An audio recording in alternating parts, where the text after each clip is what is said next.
Olá, galera, bom dia, meu povo do curso Objetivo São Carlos, tudo bem, gente? Vamos lá, conforme a gente tinha combinado.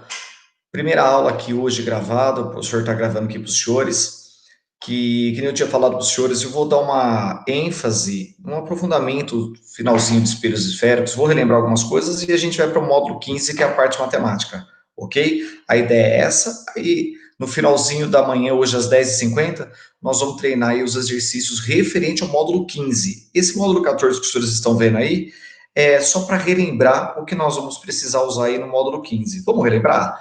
Você lembra? Um espelho esférico é constituído pelo centro de curvatura, pelo foco, pelo vértice. O eixo principal é a reta que une, né? O centro, o foco e o vértice. Distância focal, moçada, é exatamente a distância entre foco e vértice, que é a mesma coisa que centro, curvatura e foco. Perfeito? E o raio que é do centro até o vértice, esse raio de curvatura, nada mais é do que duas vezes o foco, ou seja, um foco mais um foco igual ao raio, um foco metade do raio de curvatura. Isso é importante, vai ser importante para a aula de hoje. Professor, o que mais? Lembra dos raios notáveis, moçada? Entra pelo centro, reflete pelo centro. Olha que interessante que eu quero relembrar para o senhor. Eu vou fazer mais específico de espelho côncavo. Ele também entrava paralelo, refletia pelo foco. Lembra disso? Entra paralelo, sai pelo foco. O que mais? Entra pelo foco, sai paralelo. Princípio da reversibilidade. E o último raio notável entra pelo vértice, rebate pelo vértice. Obviamente eu estou um pouquinho mais rápido aqui, porque você já viu tudo isso comigo, né? Os senhores aprenderam comigo 4 raios notáveis. Eu expliquei de espelhos côncavos e convexos. O convexo é mais aquela história do prolongamento, lembra? E por que eu estou falando isso? Com os 4 raios notáveis, a gente aprendeu a formar a imagem no espelho esférico, côncavo e convexo. Olha o côncavo aí, só para o senhor lembrar. Coloca o objeto antes do centro de curvatura. Usa qualquer um dos 4 raios notáveis. Eu usei entra paralelo pelo foco, entra pelo vértice e rebate pelo vértice. Perfeito. Ali no cruzamento, eu já sei que vai dar a minha imagem. Ô, JG, o que acontece? Aí a gente aprendeu a caracterizar uma imagem invertida, toda imagem invertida é real, e menor em relação ao objeto. Se eu quisesse usar entra pelo foco, sai paralelo ao eixo principal, ou entra pelo centro, rebate pelo centro, também daria certo. Qualquer um dos 4 raios, pelo menos 2 raios notáveis para você fazer o cruzamento para poder chegar na resposta, da onde vai estar a imagem. Isso é importante. Você pode usar qualquer um deles, mas no mínimo 2 para você poder fazer o quê? Achar onde está a sua imagem. Lembra? Aí eu vou no vácuo, né? Você colocar o seu objeto lá, exatamente aqui para falar que a gente consegue projetar a imagem real, né? Coloca o objeto no centro de curvatura, entra paralelo pelo foco, entra pelo vértice, rebate pelo vértice. A imagem fica do mesmo tamanho, invertida. Se é invertida, é real. Entre o centro e o foco, mesma coisa. Usei os raios notáveis. A hora que eu fiz a brincadeira ali, eu vi que a imagem deu o que? Invertida, só que maior que o objeto. Se é invertida, é real. Detalhe importante: se eu colocar exatamente o objeto no foco, o que vai acontecer? Ela fica imprópria. Ela não vai nem ter cruzamento dos raios atrás do espelho e nem na frente. Os raios são paralelos. Uma imagem formada no infinito, imagem imprópria, né? Agora, cuidado com esse último caso do espelho côncavo. Se o senhor colocar o objeto entre o foco e o vértice, entra paralelo, sai pelo foco. Entra pelo vértice, rebate pelo vértice. No prolongamento, aí eles se cruzam. E é exatamente a história. A única situação do espelho côncavo em que a imagem fica virtual. No caso virtual, direita maior que o objeto. Toda imagem virtual é direita.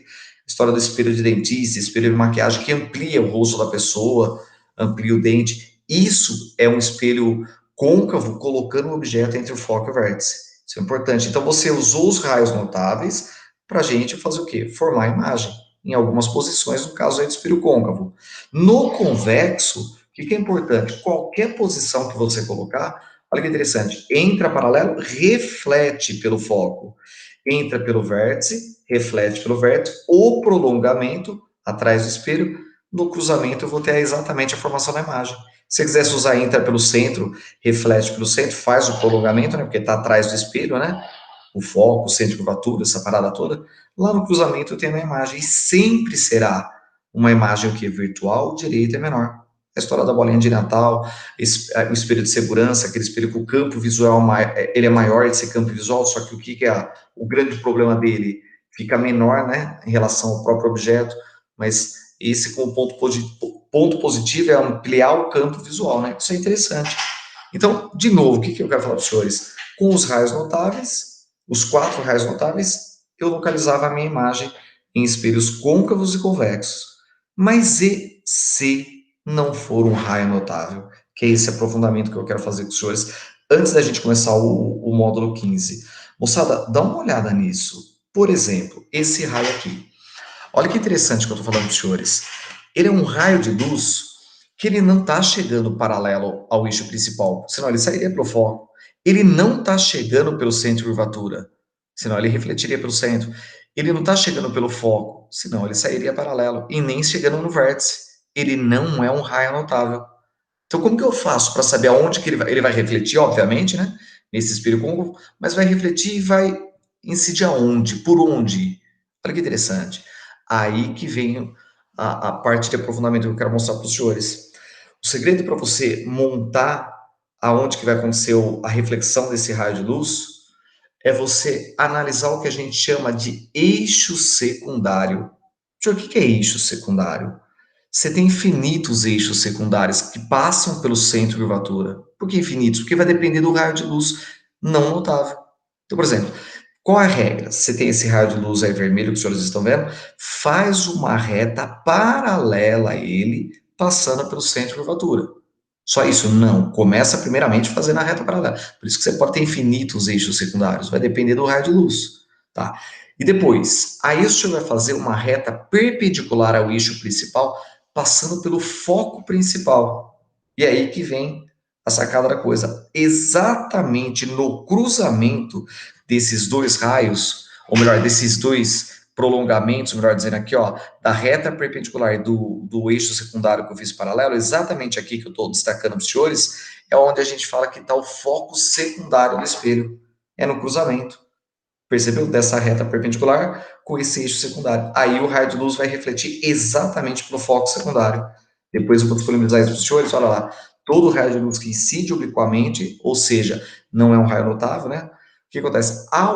Ele incide obliquamente ao eixo principal, ao refletir-se, passa pelo foco secundário. Bacana isso, né? Professor, é incidência alta? Não. Quando caiu um exercício falando sobre um prédio na Inglaterra, que o cidadão foi construir esse prédio, construiu numa superfície espelhada no formato côncavo. E aí o pessoal colocava ali alguma coisa, algum objeto, alguma coisa lá no foco secundário desse espelho côncavo, produzido, na realidade, nesse prédio, né, que o cidadão colocou como superfície espelhada, e absorvia muito esse calor. E o que acontecia? Ele falava como localizava o foco secundário. Quando caiu, caiu algo semelhante a isso. Então, vale a pena comentar o que é o foco secundário. Deu para entender? Só por curiosidade, se for um espelho convexo, olha que interessante. Não é um raio notável. Tá, ele não entrou pelo foco, ele não entrou paralelo, não entrou pelo vértice, nada disso. Então, o que eu faço? Agora o senhor faz uma reta paralela a esse raio de luz, passando pelo centro de curvatura, e aí você vai fazer o seguinte, de novo, traça uma reta perpendicular ao eixo principal, passando pelo foco principal, aí você faz a reflexão desse raio de luz, batendo nesse espelho convexo, no prolongamento ali, exatamente no cruzamento da reta perpendicular ao eixo principal com o eixo secundário, que é onde se encontra o foco secundário. Aí é prolongamento, né? Porque é espelho convexo. Deu para entender, galera? A ideia é essa, tá? Que eu queria passar para os senhores que ficou faltando. Eu falei, eu preciso comentar isso com vocês, tá bom? Por desencargo de consciência, eu quis fazer esse aprofundamento com vocês. Meus queridos, aí a gente começa de fato o módulo 15, a parte que a gente chama de estudo analítico de espelhos esféricos, a parte matemática. Então, o que eu queria que os senhores acompanhassem agora comigo, com muito carinho, com muita calma. Moçada, olha que interessante que eu vou te falar. Então vamos lá de novo, ó. Você já aprendeu comigo quais são os elementos de um espelho, côncavo e convexo, o eixo principal, centro, curvatura, foco, vértice. De repente o cidadão vai lá e coloca um objeto. Você já viu comigo? Entra paralelo, sai pelo foco, entra pelo foco, sai paralelo, pelo vértice, sai baixo. E eu vou lá no cruzamento dos raios e vou analisar minha imagem. Ah, professor, você já ensinou isso. Então agora a segunda parte, ela vai falar assim, como que eu relaciono em função de números? Formar a imagem, o senhor sabe através dos raios notáveis, essa parada toda. Mas e tamanhos? E se a gente quiser fazer o cálculo? Tamanho do objeto, tamanho da imagem, distância focal? É isso que eu quero te explicar. Nós vamos começar a relacionar isso, ó, presta bastante atenção. Eu vou relacionar a altura do objeto, eu vou relacionar a altura da imagem. Que mais? Só não. O que é significativo para mim? A distância do objeto ao espelho, que a gente vai representar pela letra P, e a distância da imagem ao espelho, ao vértice do espelho, que a gente vai representar pela letra P'. Só isso? Não. E por fim, a distância do foco ao vértice, que é exatamente a distância focal. Moçada, a grande sacada a partir de agora é relacionar essas grandezas aí que os senhores estão vendo. Distância focal, relação de imagem-objeto, P', distância objeto-espelho, imagem-espelho. Tanto no espelho côncavo como no convexo, mesma coisa. Tanto faz, você vai relacionar mesmo o tamanho do objeto, tamanho da imagem, distância objeto-espelho, ali no caso distância imagem-espelho. Já reparou que no caso do espelho convexo, o pelinho, já estou adiantando para o senhor, né, sempre vai estar ali atrás, né, do espelho, né? Isso vai ser extremamente importante, uma imagem virtual, sabe o que é importante? Além da gente relacionar tudo isso aí, um jogo de sinais, analisar se eu vou colocar mais ou menos, que é o que eu quero falar agora aos senhores. Então, módulo 15 nós estamos preocupados em fazer essa análise matemática de valores, de distância, de altura de objeto, imagem. E é isso que eu quero mostrar para os senhores. Então vem para cá. Depois você vai pegar todo esse PDF, e eu queria muito que o senhor aprendesse, para quem nunca viu isso, os nomes. Vai ser importantíssimo para esse curso. O que acontece? O tamanho do objeto, o tamanho da imagem, a letra I, distância focal R, raio de curvatura, P, a posição do objeto em relação ao vértice do espelho, P', a posição da imagem em relação ao vértice do espelho, foco, vértice, eixo principal, centro de curvatura. Então, os nomes importantíssimos, eu vou precisar dessa informação. E aí a gente vem para cá. Ô, meu amigo, dá uma olhada aí. O que eu preciso te explicar? Meus amigos, a grande sacada a partir de agora, é a gente começar a analisar o que vai acontecer. Eu vou colocar um determinado objeto de frente para um espelho, aí eu vou analisar como que esse objeto que eu estou colocando aqui, ó, repara como que vai ficar a imagem dele. Aí eu vou usar os raios de luz, os raios notáveis, aquela parada toda. Muito bem. Mas aí eu vou analisar distâncias, que nem eu falei para os senhores. E essa animação que os senhores estão vendo, ou melhor, esse slide que os senhores estão vendo, é muito significativo, porque ele começa a falar assim, ó, eu tenho um elemento real, então a abscissa é positiva. O senhor pode explicar o que é isso? Eu estou querendo falar em outras palavras que a distância desse objeto até o vértice do espelho, que é o que a gente vai representar pela letra P, nós vamos usar como sendo um valor positivo, porque ele é um elemento real. Ah, ele poderia ser um elemento, um objeto virtual? Poderia, ele estaria atrás do espelho. Seria uma situação de prolongamento. Eu usaria esse P como sendo negativo. É muito mais improvável acontecer. Em 99% dos exercícios dos senhores, o objeto é um objeto real. Agora, o que pode mudar muito que eu quero que você entenda? O cidadão vai lá e, de repente, você teve esse objeto produziu essa imagem aqui, ó. Olha que interessante que eu quero te explicar. De repente, esse objeto produziu essa imagem aqui, por exemplo, ó. Uma imagem, imagina, isso aqui, ó. Ficou aqui, ó, ampliada real. Olha que interessante. Sabe o que vale a pena levar em consideração nesse caso? Que também essa imagem que eu estou analisando aqui é uma imagem real e o valor, que no caso é o P', a distância, a imagem até o espelho, vai ser um valor positivo. Olha lá, abscissa positivo. Assim como o P eu vou usar um valor positivo, esse objeto real, o P' também. Olha que interessante. Observe, nesse caso, qual é o espelho que daria essa imagem? Com certeza um espelho côncavo. Com certeza um espelho côncavo. Lembra? O que pode fornecer imagens reais só pode ser espelho côncavo. Agora, olha que interessante. O espelho côncavo também ele pode produzir imagens virtuais ampliadas quando ele está entre o foco e o vértice do espelho. Então, por exemplo, de repente eu coloquei um objeto ali, só que a minha imagem ficou ampliada. Olha lá, o que eu quero te mostrar. A imagem ficou assim ampliada. Ô, JG, o que vale a pena comentar em relação a isso? Nesse caso especificamente, olha o que eu quero mostrar para os senhores, mas não seria aqui, né? Vou até ficar com um carinho especial mostrar para o senhor aqui, ó. Peraí, não vou nem colocar aqui, pelo amor de Deus, ó. Deixa eu colocar aqui, ó. Não vou começar, já que eu estou falando do bonitinho aqui de elementos virtuais, vou colocar aqui. Por favor, desculpa aqui o erro do professor, ó. Tá aqui. De repente, esse espelho produziu essa imagem aqui, ó, ampliada atrás dele. ou seja, uma imagem virtual maior. Ô, meus amores, sabe o que que é importante? Quando o senhor estiver fazendo um cálculo, nesse caso, o pelinha dos senhores, ele vai ser um valor negativo. Por quê? Porque é uma imagem virtual, elementos virtuais. Com certeza um espelho côncavo. Ah, é côncavo, professor? Sim, senhor. Porque produziu uma imagem virtual ampliada. Ah, professor, e se fosse um espelho convexo? Aí que outra informação importante para o senhor, se fosse espelho convexo, olha o que vale a pena também mostrar para vocês. Sempre o pelinha vai ser um valor negativo, porque sempre a imagem vai ser virtual e menor. Então, no caso do espelho convexo, sempre eu vou usar o pelinha como sendo um valor negativo, porque é uma imagem virtual que produz esse objeto real. Olha que interessante, gente. Então, esse jogo de sinais vai ser extremamente importante para mim.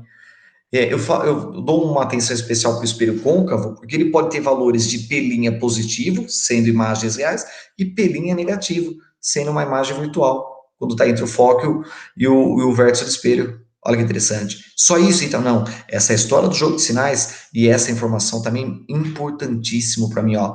Toda vez que eu estiver analisando com distância focal, foco positivo para o espelho côncavo, foco negativo para o espelho convexo.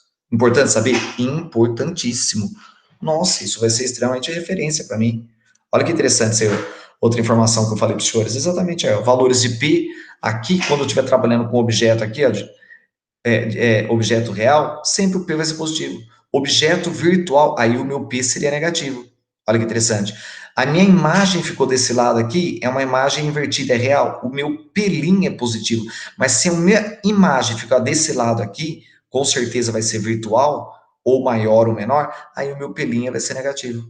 Deu para perceber? A ideia é essa, gente. Tomara que você tenha entendido tudo que eu falei, porque isso vai ser muito, vai te ajudar muito.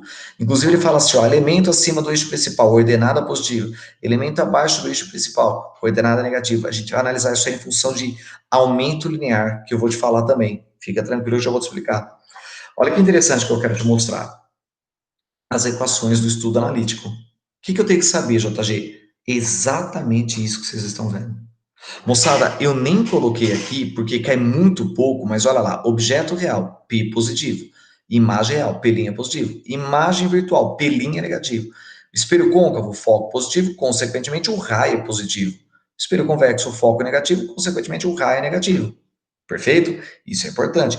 Olha então o jogo de sinais, a convenção de sinais. E aí? Aí essas equações. A gente chama de equação de Gauss, 1 sobre a distância focal, 1 sobre P mais 1 sobre P'.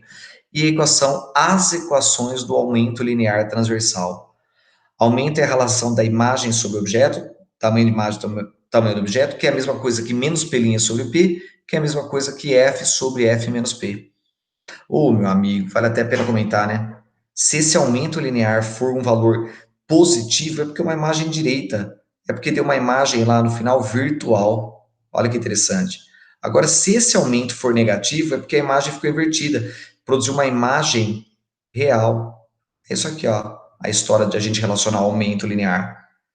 Professor, então isso vai ser importante? Importantíssimo. Eu não coloquei aqui porque a incidência é muito pequena, mas não deixa de levar em consideração. Objeto virtual, se for um objeto por prolongamento lá atrás do espelho, aí o meu P seria um valor negativo. É muito mais improvável aparecer, mas eu estou comentando com os senhores. E aí vem toda essa brincadeira que eu estou te falando, de convenção de sinais. Nossa, gente, todos os passos de convenções de sinais. Por sinal, depois você vai pegar isso aqui, ó, vai ser muito interessante para o senhor, ó. Se o aumento é positivo, que eu falei para o senhor, a imagem direita, negativa, imagem invertida. Se o aumento linear for igual a 1, é porque a imagem é do mesmo tamanho do objeto. Se for maior que 1, a imagem é maior que o objeto. Menor que 1, a imagem é menor que o objeto. Jorge, tá, entendi as equações, mas eu tenho que ficar provando essas equações, pelo amor de Deus, não faz isso não. Eu vou te mostrar a prova de onde veio. Vem de semelhanças de triângulos. De repente você pega lá um determinado objeto diferente do espelho côncavo, aí eu vou relacionar.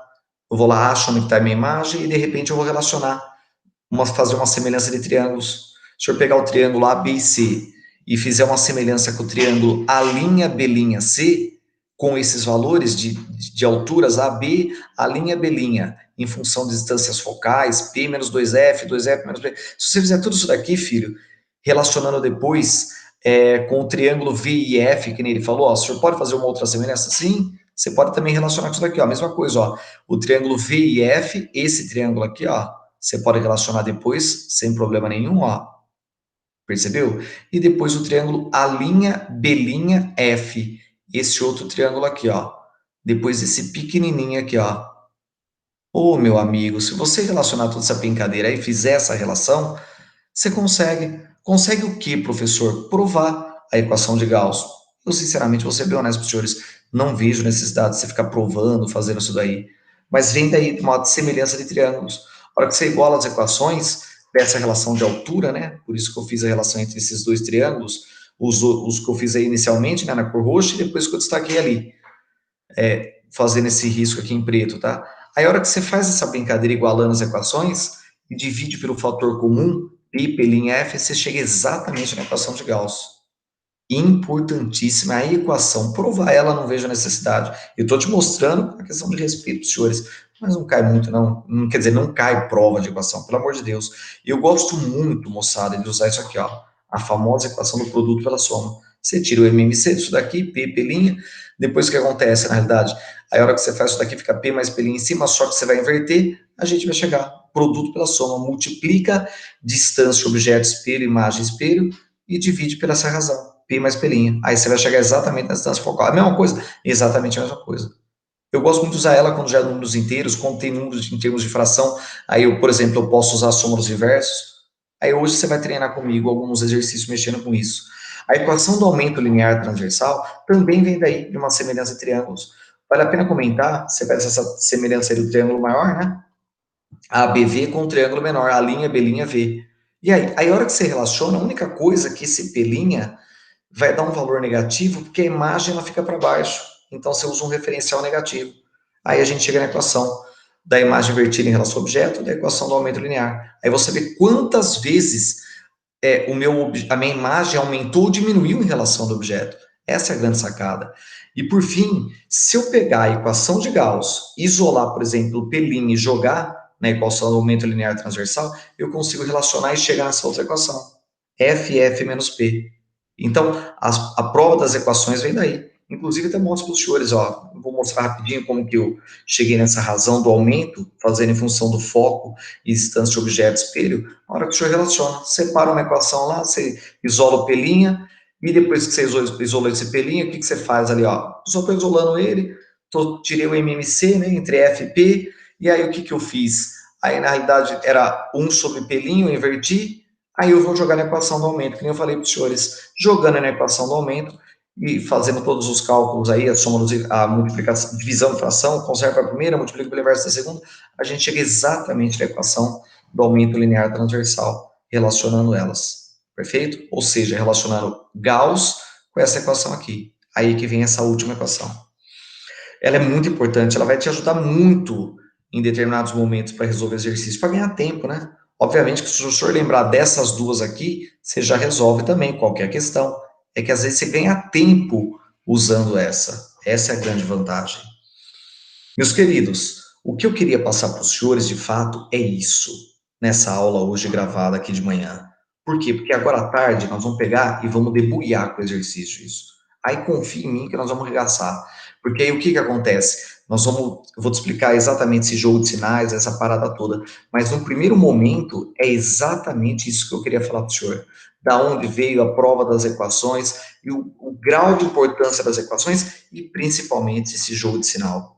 Essas convenções de sinais aí que eu estava falando para os senhores vai ser extremamente importante para a gente fazer os exercícios hoje na aula, finalzinho da manhã. Beleza? Moçada, agradeço os senhores terem assistido essa aula. A gente vai dar continuidade, então, aí na próxima aí.